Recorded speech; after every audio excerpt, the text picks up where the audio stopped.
I get to smile when you talk about your experiences. Yeah. I had an experience, I had a similar experience many years ago. When I started, I noticed that there were mice in the house, and I used the stuff that was similar to yours, and then once the mouse got in there, I took it to front of our yard so that people could go back. One of my friends said, well, let's say to go back. It's going to go back. I said, no, it's far away at the beginning, at the end of the yard. After a while, I had a problem. They loved it, John. That's good. Yeah. At some point you have to. Oh my God. Oh my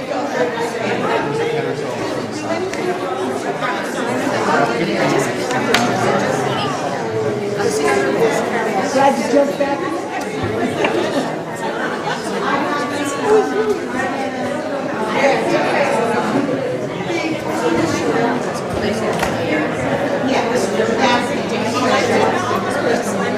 Okay, is everybody here now? Yes, I will start everyone like I did last time.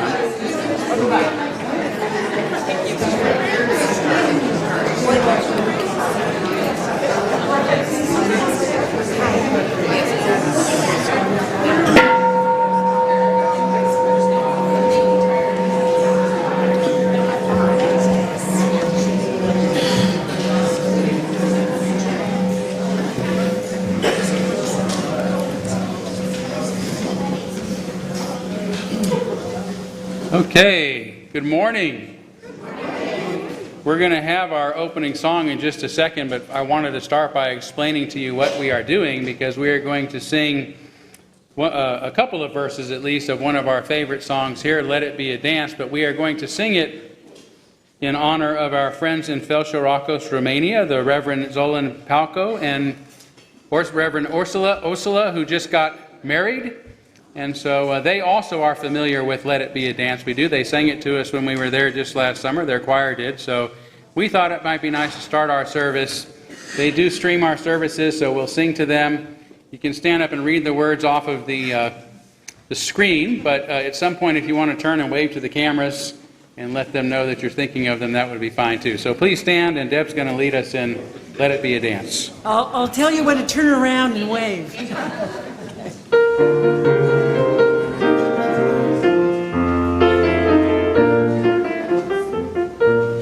Let it be a dance we do. May I have this dance with you through the good times and the bad times too. Let it be a dance. Let a dancing song be heard. Play the music, say the words. I feel the sky with sailing birds. Let it be a dance. Let it be a dance. Let it be a dance. Learn to follow, learn to lead. Feel the rhythm, feel the need. To reap the harvest, plant the seed. Let it be a dance. Let it be a dance we do. May I have this dance with you through the good times and the bad times too. Let it be a dance. Everybody turn and spin. Let your body learn to bend. And like the willow with the wind. Let it be a dance. Let it be a dance. Let it be a dance. A child is born, the old must die. A time for joy, a time to cry. Take it as it passes by. Let it be a dance.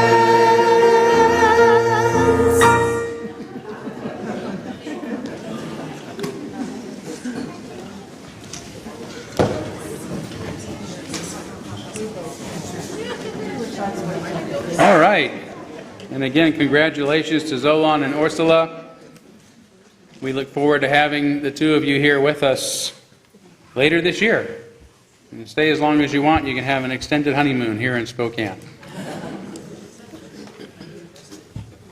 Well, I do want to welcome each of you to the Unitarian Universalist Church of Spokane, where our mission is to join together to create a nourishing, liberal religious home and to champion justice, diversity, and environmental stewardship in our wider world, or as we say in short, to create community, find meaning, and work for justice.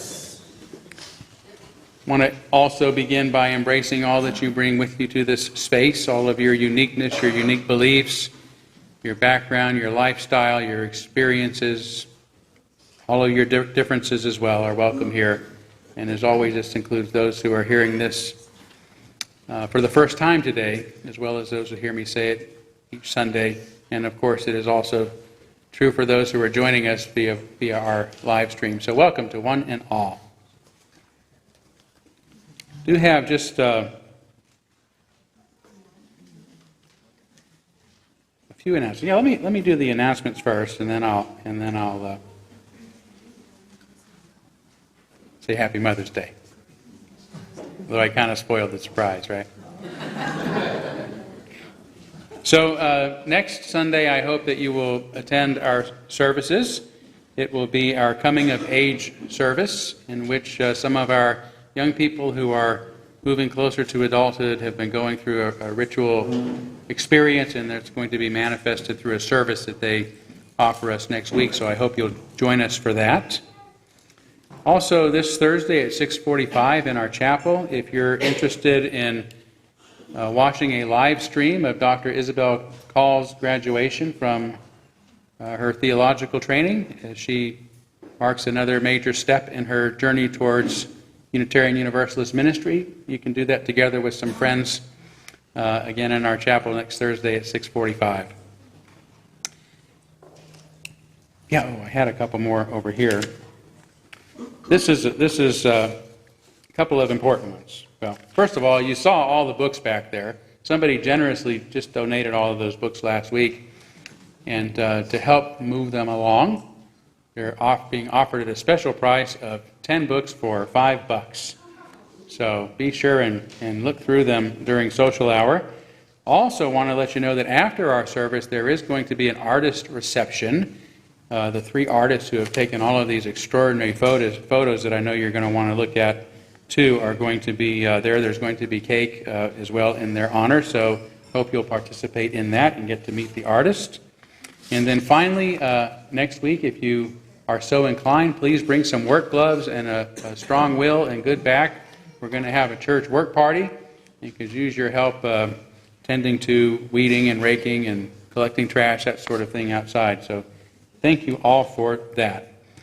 I did want to say also that the formal period of our generosity campaign has concluded, and we met our goal. Thank you all so much for your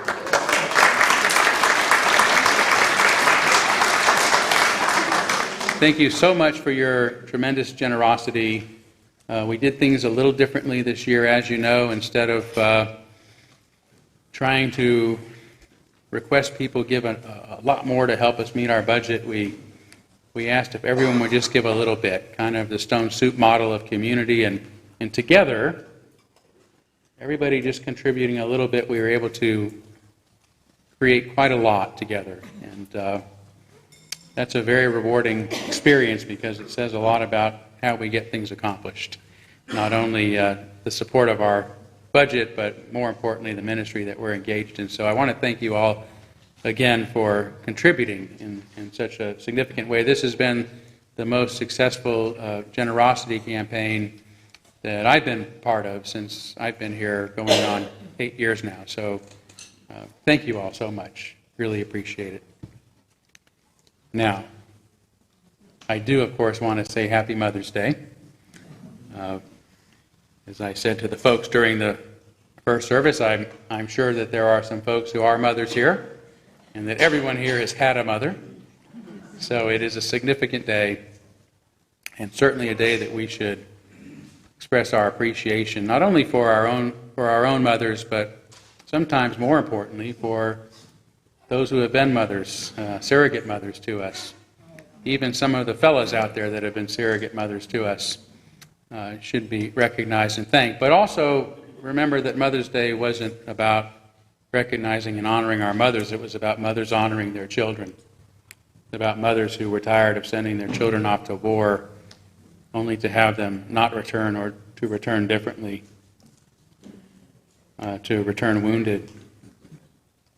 And so this Mother's Day, I think it's really important for us to also think about the children that mothers wanted to bring attention to by establishing this day so long ago. The children of our own community who no longer have adequate education space because we can't afford it or have decided to spend our monies on other priorities. Children all over our country who are among more than half the nation's children that have to be on free lunch because their families don't have the resources to feed them.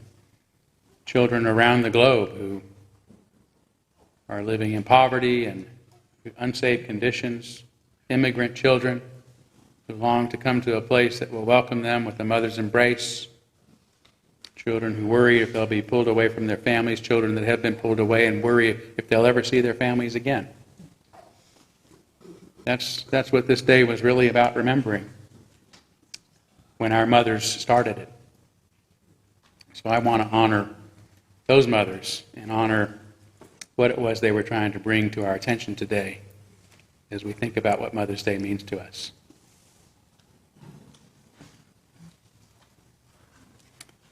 So let's take a few moments now to greet one another as always, and as always I hope that you will say hi to those that you know and look forward to seeing. I hope that you'll make some new friends today, and if you are joining us for the first time, please don't be shy.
Thank you, and I do hope you will stay around after our service for our social hour and everything else that's going on afterwards.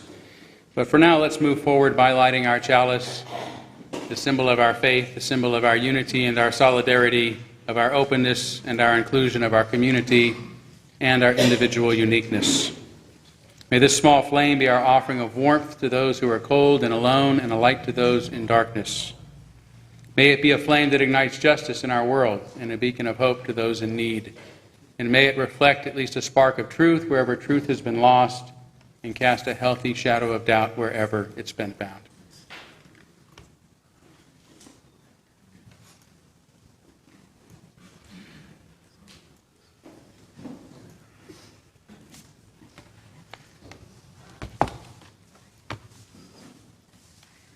Individually, we are one drop. Together, we are an ocean, Satoru. I wrote the following commentaries for the Old Little Nature Chapel. During these modern tempestuous times, we often observe the way our tendency to consider ourselves as individuals first is transcended over and over again by a deep sense of unity with the rest of the world when disaster strikes. The grief experienced by a few then becomes deep pain for all, so that our world is often the scene of renewed eagerness to promote kindness, openness, inclusiveness, rejecting hatred and violence, or working at discovering solutions to a shared problem. Beyond the strife, we are rallying to continue our journey together towards peace and enlightenment. Namaste.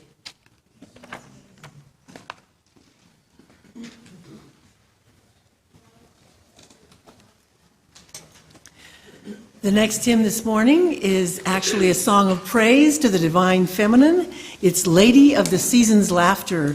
Please rise as you embody your spirit.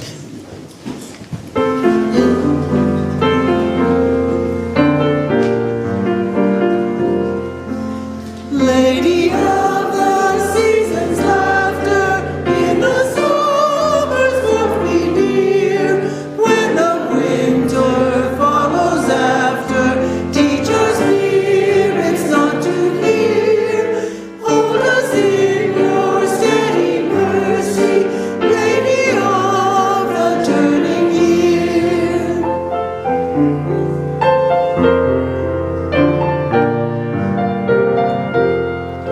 Sister of the evening starlight, in the falling shadows stay. Here among us till the far light of tomorrow's dawning ray. Hold us in your steady mercy, Lady of the turning day.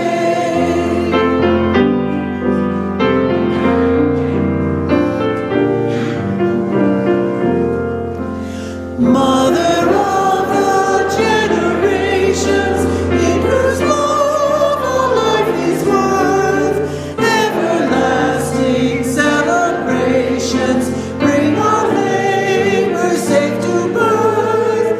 Hold us in your steady mercy, Lady of the turning earth.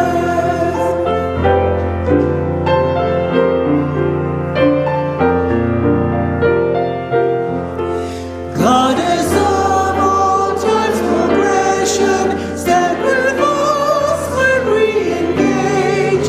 Hands and hearts to end oppression, writing history's fairer page.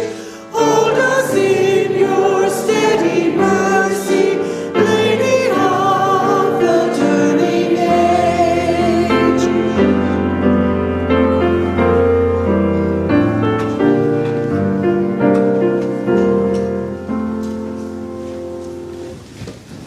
Hey, it's time for our time for all ages.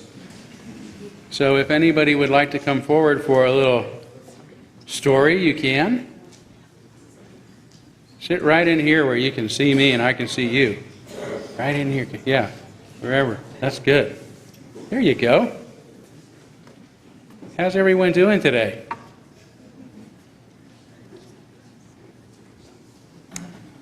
You doing okay? Yeah?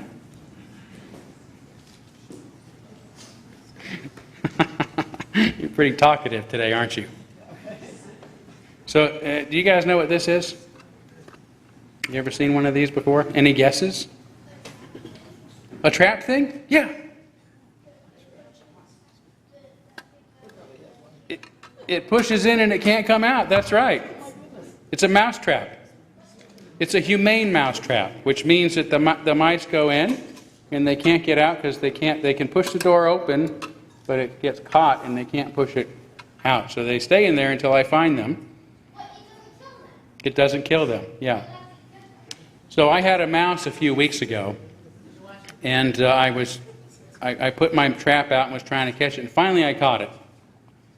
And I put it in a little tub where I could keep it for a few days to see if I catch any more, because I assume they're pack animals, you know, and wanted to keep the family together.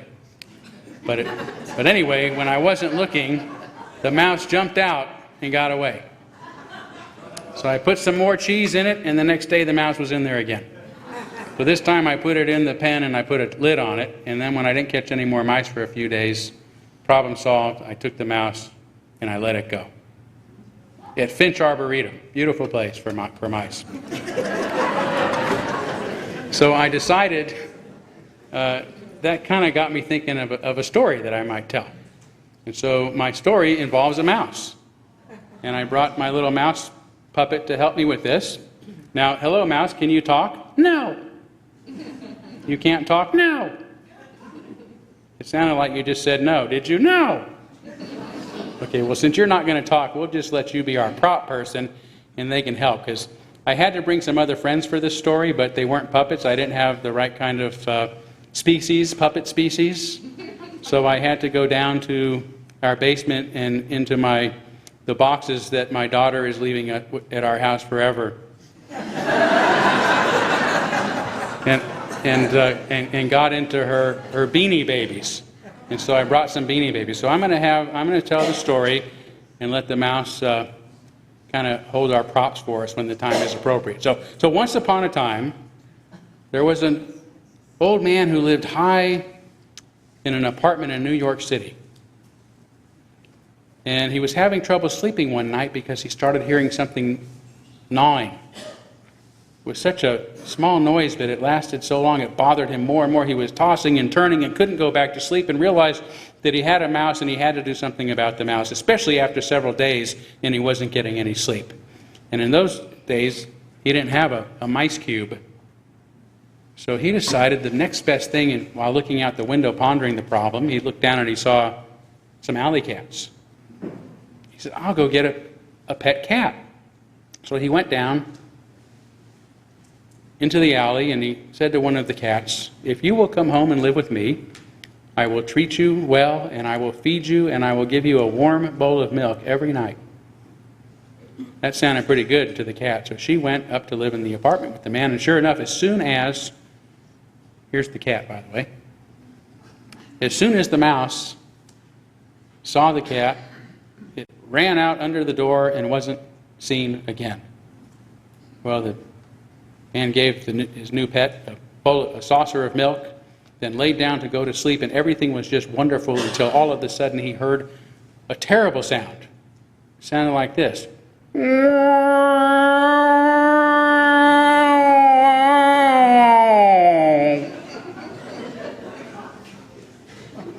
And it turns out all the other alley cats missed their friend. So he opened the window so that the cat could escape by going down the fire escape. That came into question earlier. The cat jumped out the window and it was the upper story? No. So there's a fire escape in this story, in this building, and the cat went down. But the cat really liked its new home and didn't want to leave. It enjoyed having a saucer of milk every night and wasn't about to leave. So the man didn't know what he was going to do. He thought about it and then decided, I know what I'll do. I'll go by the pound tomorrow and I'll pick up a dog. So on his way home, he got a dog, and just as soon as that cat saw the dog, the rambunctious puppy, it jumped out the window and down the fire escape it went. And the man was very happy and was ready to go back to sleep that night with his new friend. And as he started to doze off, all of a sudden, he heard ruff, ruff, ruff, ruff, ruff, ruff, ruff, ruff, ruff, ruff, ruff, ruff, ruff. And this went on and on because his new friend had very good hearing. And it barked at every noise it heard, whether it was people having conversations late at night, whether it was other dogs barking in the distance, and of course those alley cats just below the building. The dog barked all night. Well, he knew this wasn't going to do. He was going to have to do something. He opened the door so that the dog could go free. But the dog was a very loyal animal and would not leave its master. So he thought about it and he thought about it, and the next day he got up and he got on his Amazon Prime account. And he ordered a lion from the jungle. Yes, he did. He used his Prime account because he was promised it would be here one day delivery. But it took 2 days, 2 more days of no sleep. But once that dog saw the lion, the dog took off and was not seen again.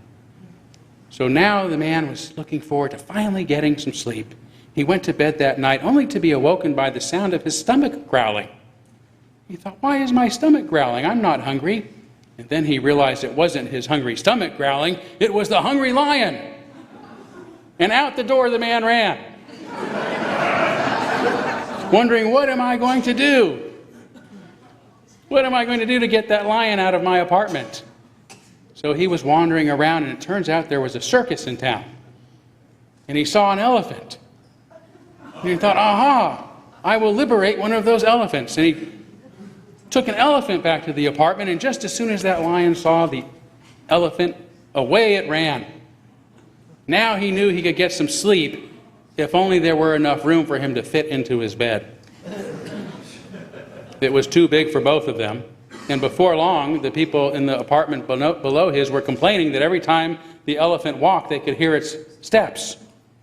The manager started complaining and said, you're going to have to get rid of that elephant. Well, he didn't know how to get rid of an elephant. And he thought about it, and he thought about it, and he said, what in the world would scare an elephant? And then he remembered. And he put some cheese out, and back came a little mouse and scared the elephant away. And that night he laid down, and he got the most peaceful sleep he'd had in weeks, because the only thing he heard was the mouse gnawing. And he thought, a mouse gnawing never bothered anyone. Thank you. What was that? What did you say? Because the mouse is so little. Little things scare us, right? Big things scare you? Does a mouse scare you? What about a spider? Cockroach? Mosquito? Yes. Ah! See you guys. Of course, it's seriously, it lives in such a lot. It does, yes. It's what it's made, it's not. You know more about mosquitoes than I do.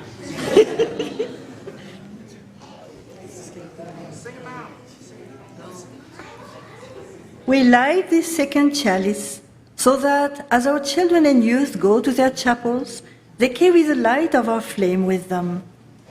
May it illuminate, inspire, and warm you as it does us.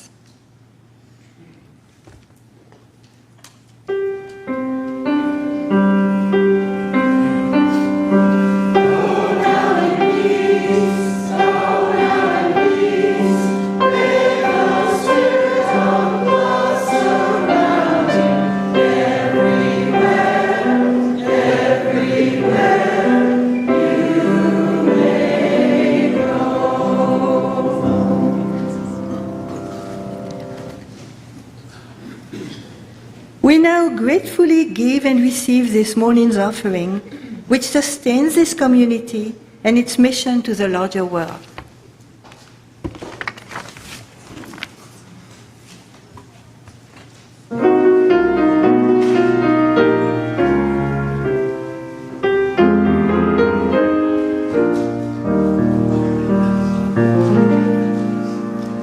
I've been around the world, you see, but never been to school.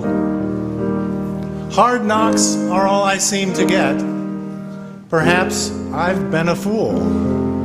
But still, some educated folks who think that they're real swell would fail if they were called upon a simple test to spell. But if you'd like to put me to the test, there's one dear word that I can spell the best. M is is for the mercy she possesses. O means only that she's growing old. T is for her tender, sweet caresses. H is for her hands that made a home. E is everything she did to help me. R means right, and right she'll always be. Put them all together, they spell mother, the word that means the world to me. When I was just a baby, long before I learned to walk, while lying in my cradle, I tried my best to talk. It wasn't long before I spoke and all the neighbors heard. My folks were really proud of me, for mother was the word. I know I'll never lay a claim to fame, but I'm confident that I can spell this name. M is for the million things she gave me. O means that I owe her all I own. T is for the tears she shed to save me. H is for her heart of purest gold. E is for her eyes with love light shining. R means right, and right she'll always be. Put them all together, they spell mother, the word that means the world to me.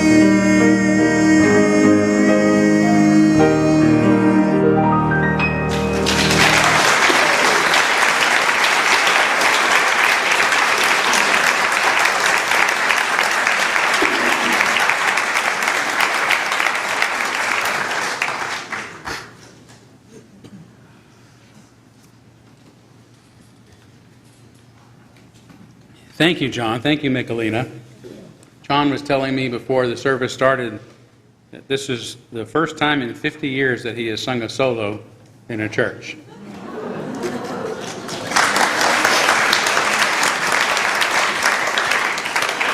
So we want to make sure it's sooner next time. We're now going to kindle our candles of care for those who are most on our hearts and minds, and I really hate to begin with this one. I just learned this morning that our church members Sonny and Bob Cook's son John passed away suddenly of a heart attack this week. So really tough. They're a very dear couple, as I know many of you know, so please keep them and their entire family in your thoughts at this time. Also for Steve Faust and Betsy Lawrence. Steve's father passed away earlier this week too, and we want to keep them in our hearts and thoughts as well.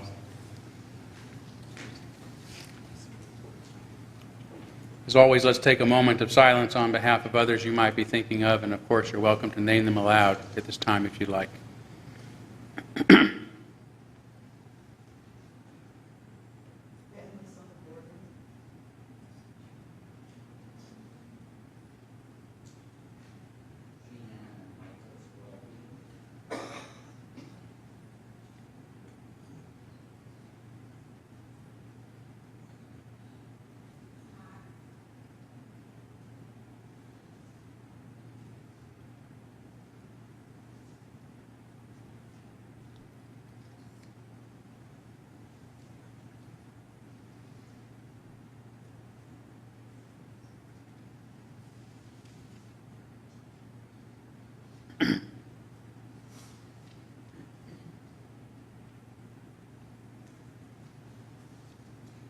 those named aloud and those embraced in our silence, and all those who are suffering in our world at this hour, we hold in our community with compassion.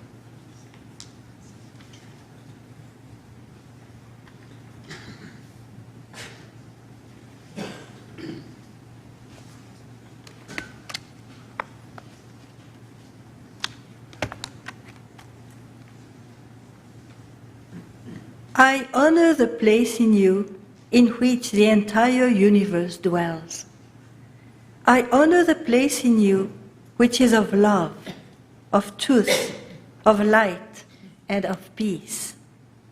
When you are in that place in you, and I am in that place in me, we are one.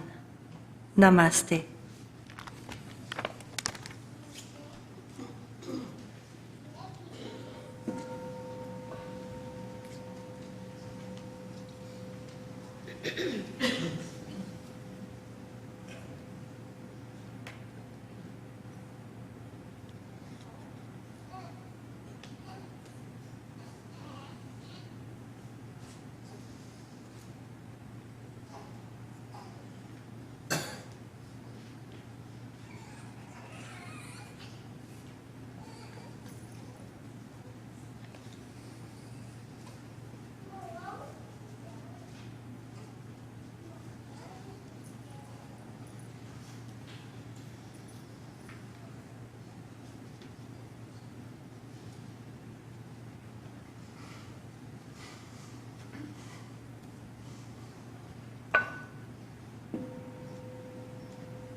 Just some brief words from the Universalist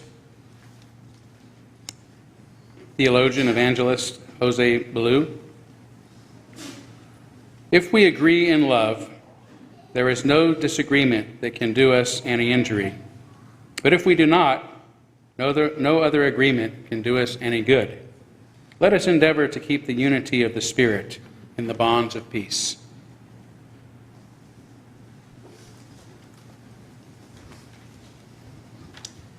And this song is for Mother Earth.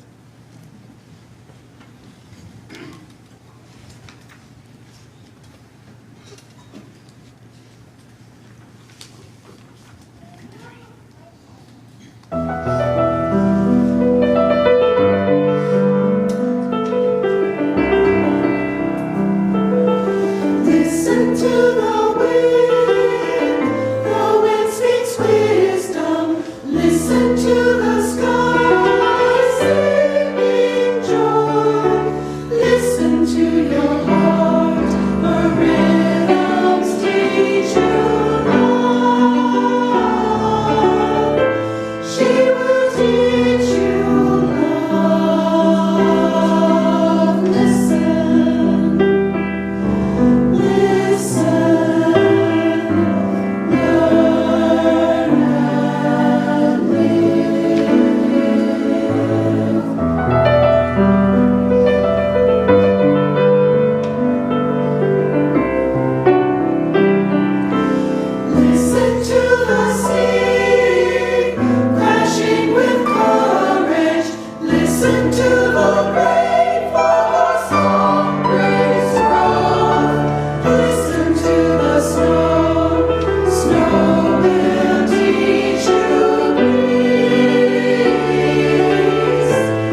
Thank you.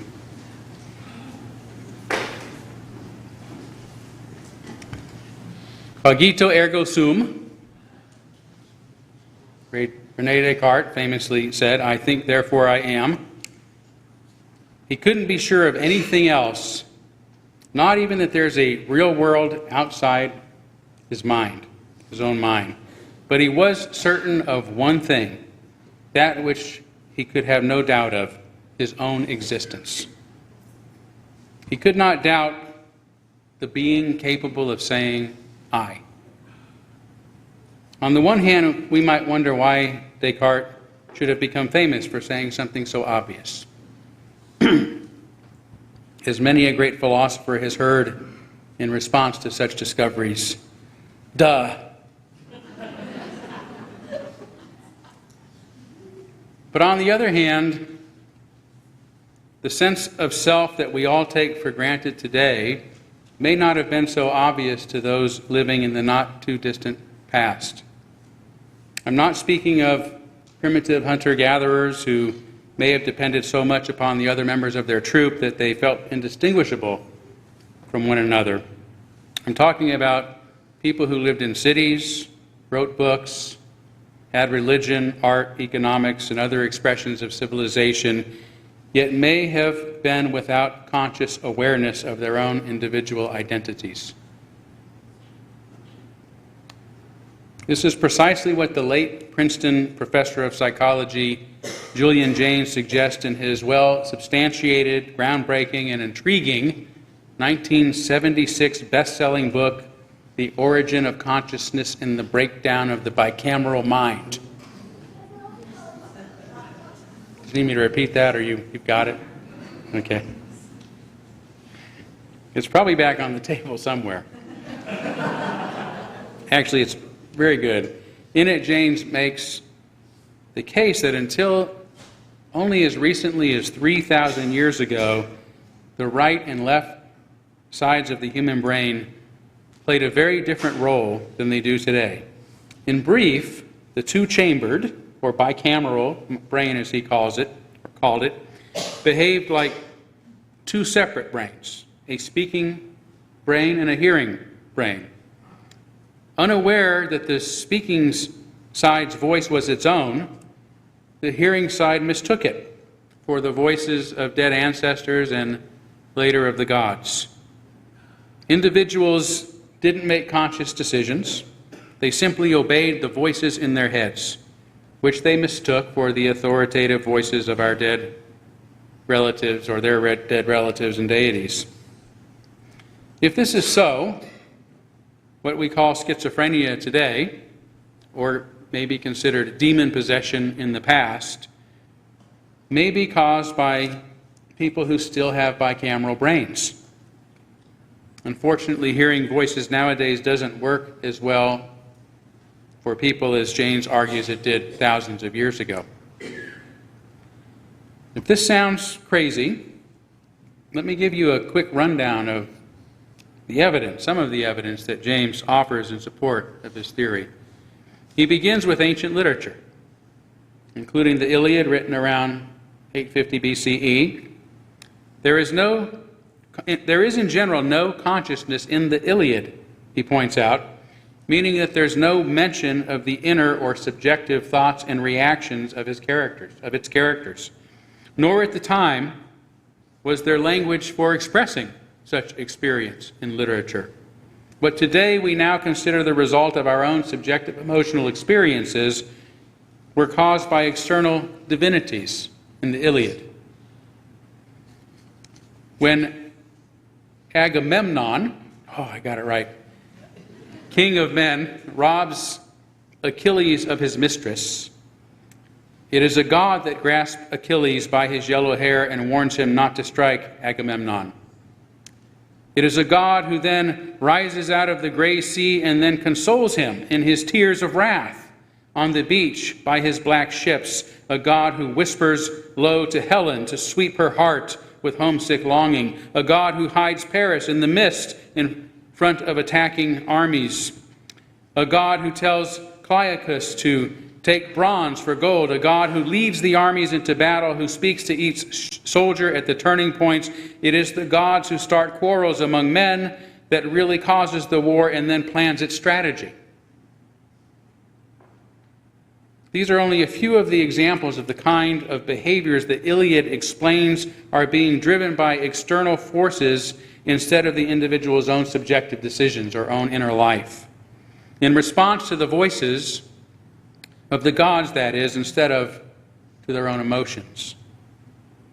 This is not, he points out, unlike what happens to patients who have had this split brain surgery, disconnecting the anterior commissures, that bundle of axons that is like a cable that runs between the brain and connects both sides, the speaking side and the hearing side. James says the right hemisphere of these patients can respond emotionally without the left talking hemisphere knowing what it is all about.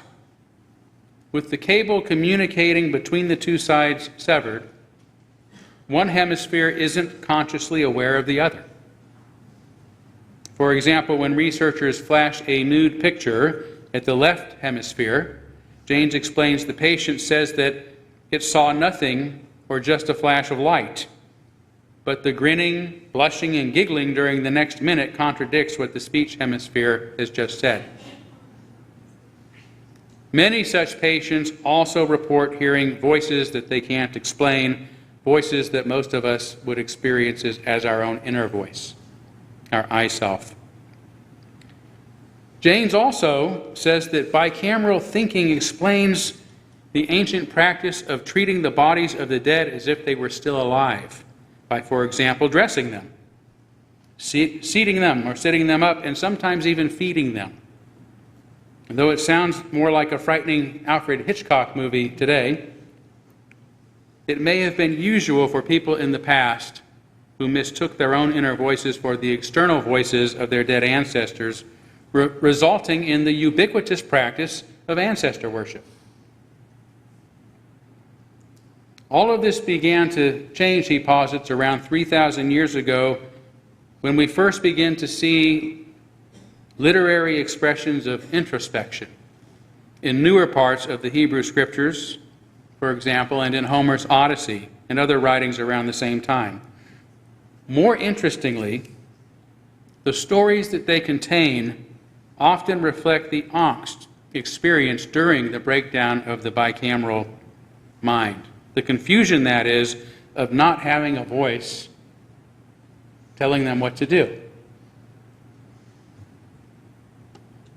James suggests that bicameralism quit working just suddenly as human civilizations grew larger and began encountering people from civilizations with other voices.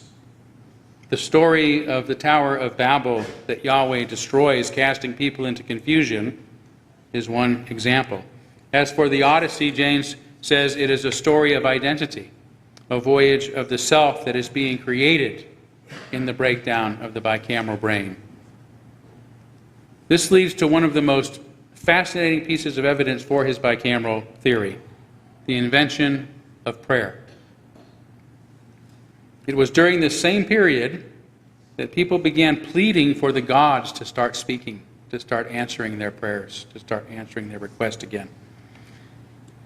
James illustrates with a nearly 4,000-year-old Mesopotamian stone carving of Babylonian kings Hammurabis standing before the throne of his god Marduk, speaking on an equal playing field, eyeball to eyeball.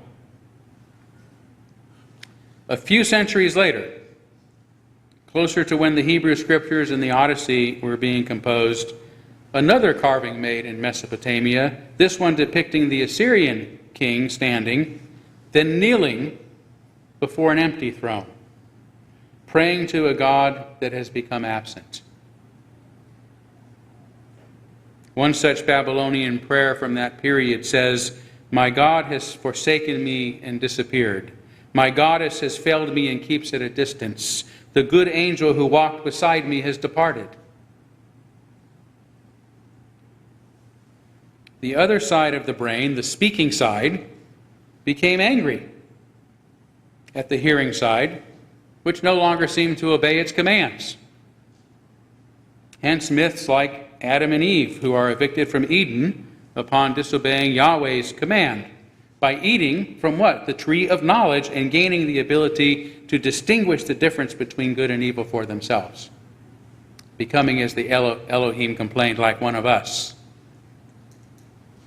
Zeus is so enraged that he torments Prometheus for all eternity after he steals fire from the gods and gives it to humans so that they can begin to light their own way, no longer needing to depend upon the thunderous commands of the gods inside their heads.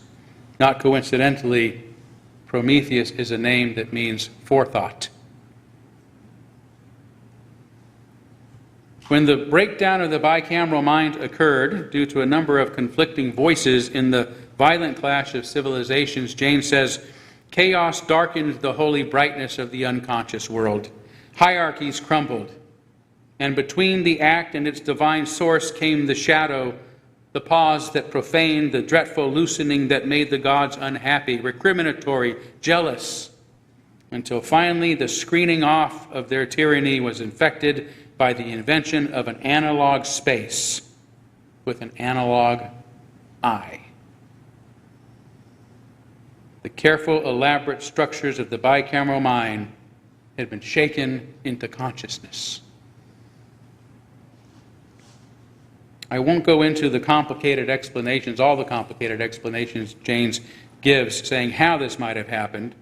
It's only necessary to grasp, according to his theory, the human mind created an individual sense of identity in response to the sudden crisis caused by the breakdown of our two-chambered system of thinking, of our bicameral mind.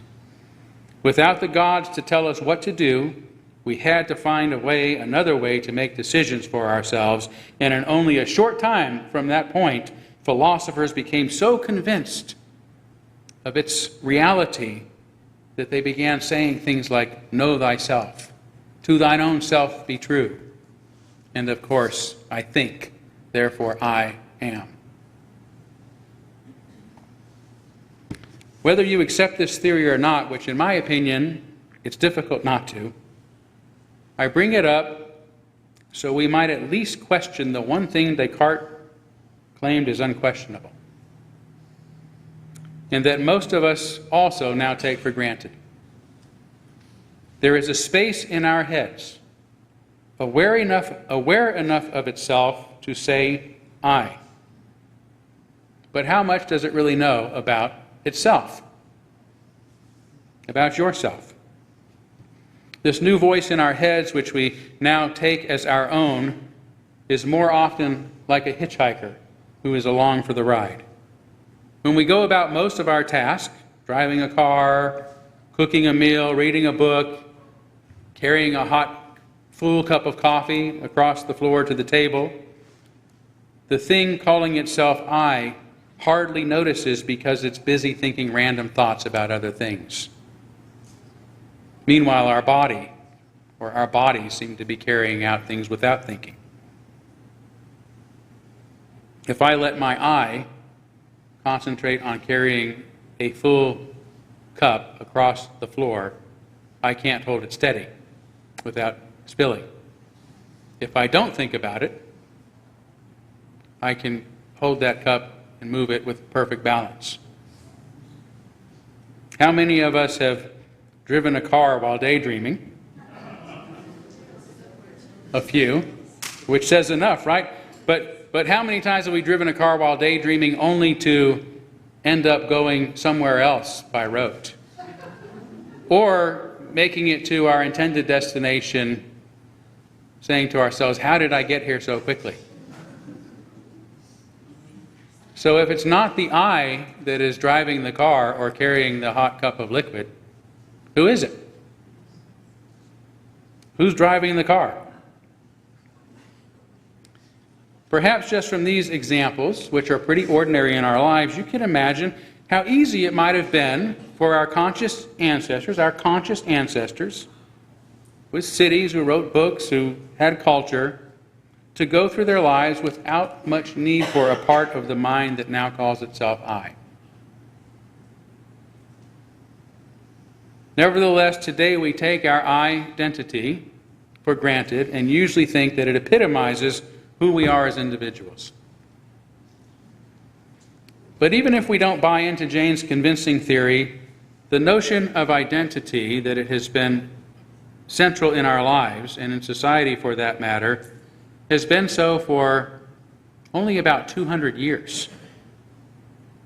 In his book, Identity, Francis Fukuyama says, there has long been something innate in human beings, at least for the past 3 millennia, that causes each of us to want recognition, a desire that the Greeks called thymos, which he says expresses itself in 3 ways, this need for recognition. Thymus is the part of the soul that craves for recognition or dignity. Isothymia is the demand to be respected on an equal basis with other people. And megalothymia is the desire to be recognized as superior. I'm not mentioning any names, okay? You can see it on your faces. The desire for recognition may be universal, Fukuyama points out, but unlike thymos, which is a permanent part of human nature, what was to become the modern concept of identity emerged only as societies started to modernize a few hundred years ago. And while it has originated in Europe, it has subsequently spread and taken root in virtually all societies around the globe. This sense of I has become global within only the past 2 centuries. It began, Fukuyama says, with the Protestant reformer Martin Luther, who stressed salvation comes only from within one's inner self. Since faith alone justifies, he said, it is clear the inner person cannot be justified, freed, or saved by any outer work or action at all, and that these works, whatever their character, have nothing to do with this inner person. Though Protestantism established the centrality of the inner life, of the inner self, it wasn't until the 18th century, Fukuyama says, that the idea at the core of modern identity had evolved much further and now took on a secular form. That's when Western philosophers like Rousseau and Kant and Hegel argued that human dignity is based upon our individual freedom, our I-self's freedom to make moral choices. Hegel, however, took it a step further by suggesting recognition alone ultimately fails to be satisfying when it is the recognition of a slave, that is, of someone without dignity. This led further to the ideas enshrined by Thomas Paine's The Rights of Man and the demand for universal recognition at the heart of the French Revolution, and ultimately to the development of modern democracy.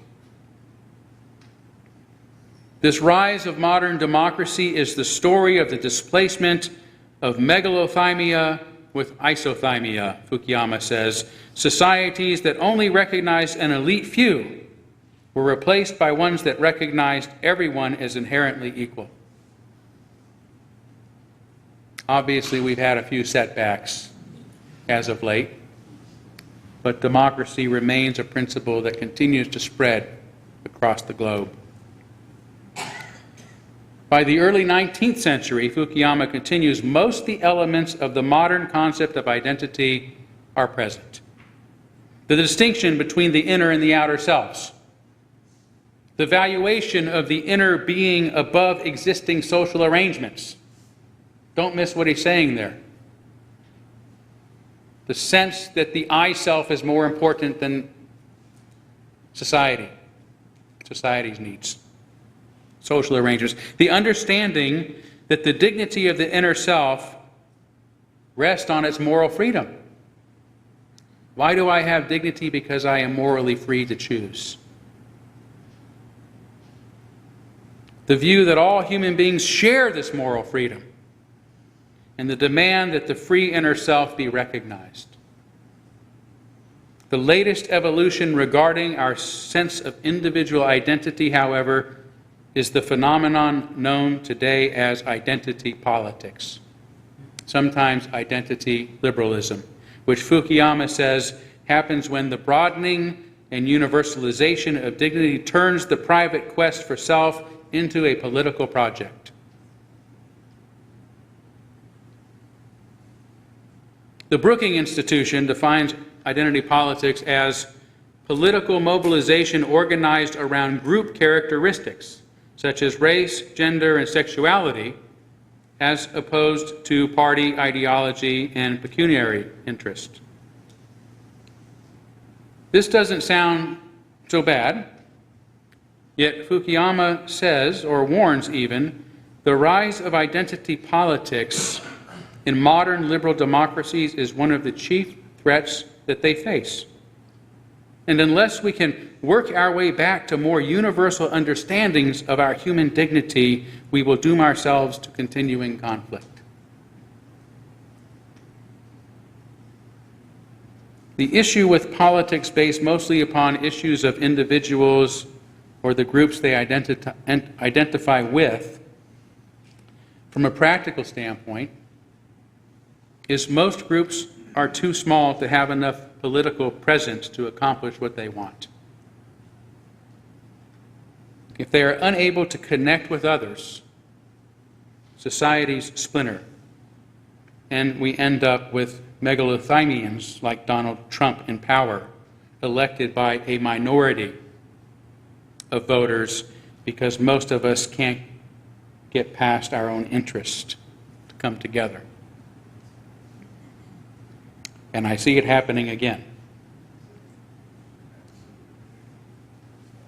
Referring to such behavior as self-sabotage in his book, The Once and Future Liberal, Mark Lilla laments, at a time when liberals need to speak in a way that convinces people from very different walks of life in every part of the country that they share a common destiny and need to stand together, our rhetoric encourages self-righteous narcissism.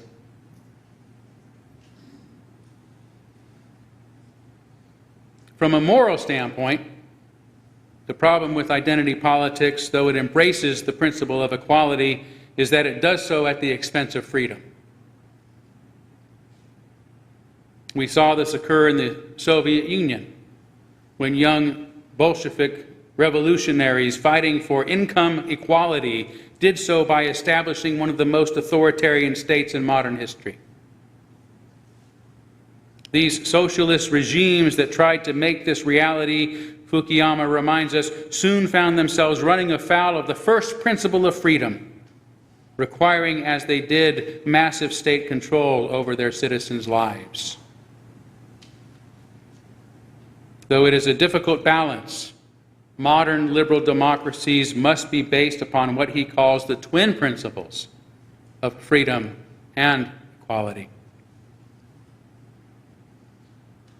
Freedom without equality leads to too many having all the wealth, power, and dignity. It's true.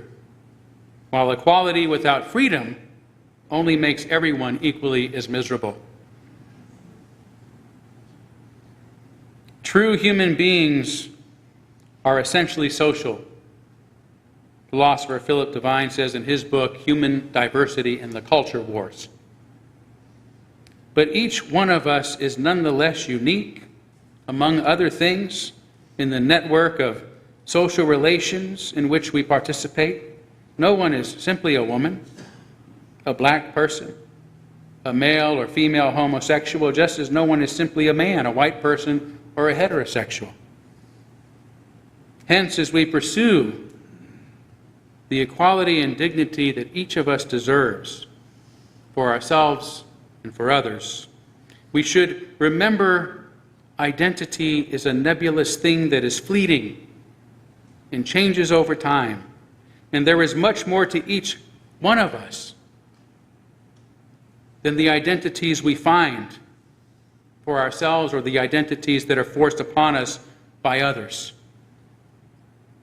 In our quest for thymos, for recognition, to be seen and appreciated for who we are, Who are we? I hope we will also see ourselves in others, recognizing we are all most alike in our common humanity, and for this reason, we must work together to create a world in which all people are both free and equal, in which we may celebrate our differences while living together as one human family, society and the individual, freedom and equality, I and thou. Both are true, but one without the other becomes a lie. Somewhere between them is where we find justice and learn to love one another. Thank you.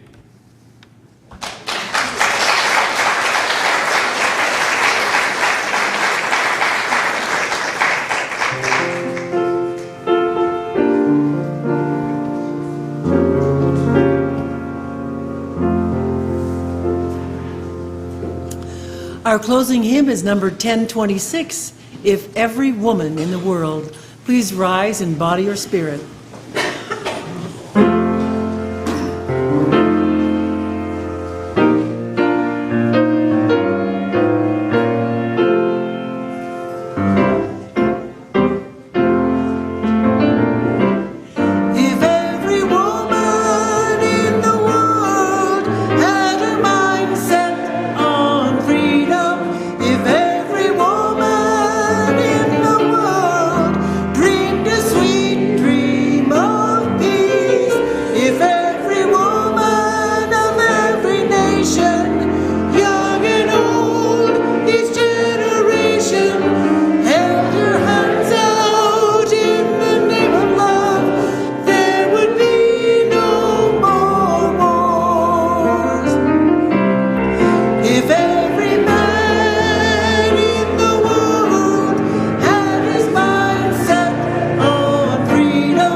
The most important thing in your life right now is for you to find your own inner truth and follow it. As you reach a new life cycle, remember to always be true to yourself. Though we all belong to our own little community, we especially honor this concept on this beautiful Mother's Day, celebrating the very first community of family. Each one of us must follow the path which we deeply believe to be ours in order to fulfill our destiny and do our part in helping the world go forward towards paradise for all of life. Namaste. Amen. Blessed be. Salam alaikum and shalom.